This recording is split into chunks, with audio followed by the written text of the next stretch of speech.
Sure. Oh, okay. Good morning, everybody. Good morning, Scott. How are you? Good. How are you? Good. Well, obviously, a lot's happened since we last met, and reflect for a moment on that. And I know how proud we are, all of us, of all the people that put out the fire and kept people safe.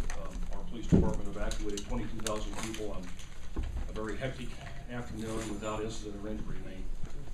They and all evacuation should be applauded for what happened there, and obviously the fire department did a heroic job, and all the other people in the county and all the other towns up the pass pulled together. I think we all share that. So thank you for being here today, and that just leads right to I think, Scott, your first item, which is lessons learned from the Waldo Canyon Fire. If you'd like to start with that. There's nothing else on the agenda, is there? That'll take 5-10 minutes probably.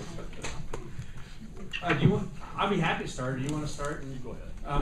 I will leave, if it's okay with you, I will leave the operational stuff to you, because obviously the operational stuff in the city comes under the mayor's office, so I'll leave that to you.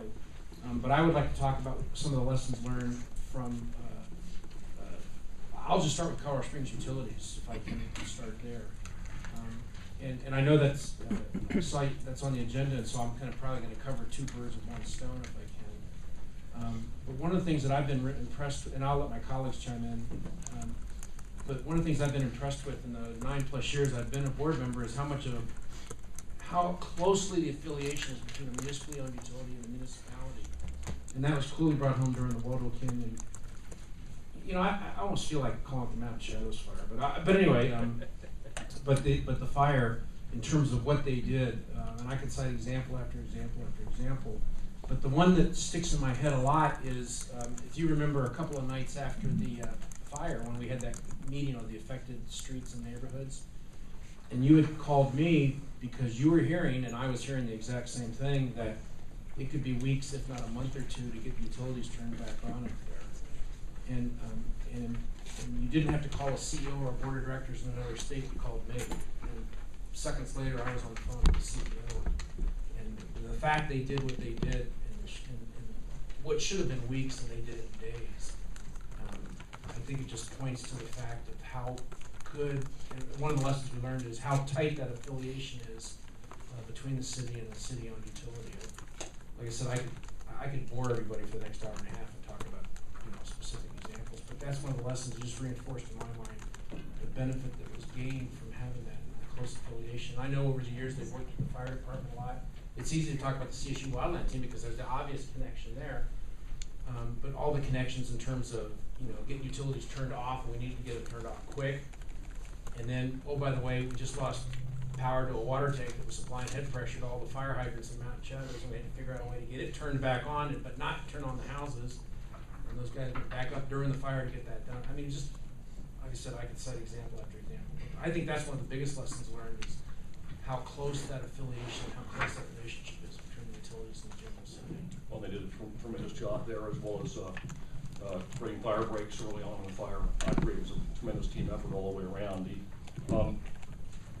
appears to me it's still too early to really have a conversation. I mean, we need to debrief. We need the professional staff to debrief us on what went well, what didn't. I mean, we all have our own observations. This fire started in the county. The county had jurisdiction. We didn't. At one point, I was asked by the county commissioners if I would sign a document that would basically subordinate the city's authority if the fire came into the city, and I didn't do that. I declined to do that, and I don't quite understand why that even came up, for example, and what would have been the ramifications had I signed that, which of course I wouldn't do without legal counsel, and it may be a council decision, I don't know, but we worked our way through that, and I think the city and the county worked well together in the end, along with the federal and state people. There's some questions, of course, about did it take too long to get federal help in here, and those questions always come up, and that will all be sifted through, I'm sure, by professional staff. What strikes me is we didn't have a game plan for the aftermath.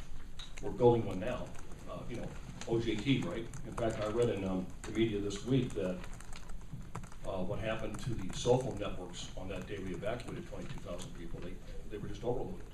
And looking back now, I wish I would have known to say every time I had a chance that if you need to contact somebody via your cell phone, text message, because you're more likely to get through it, takes less bandwidth. I didn't know that. I don't know if anybody else knew that. Well, we've learned that. Fortunately, nobody was injured in those evacuations, and regrettably a loss of 2 lives, but it could have been a lot worse. So there's a lot to learn. And honestly, I think we're feeling our way along in some respects in terms of how and how to recover. We'll be reporting more to you here in these coming days and weeks, and you'll have ideas. And certainly those of you who were evacuated will have suggestions for us.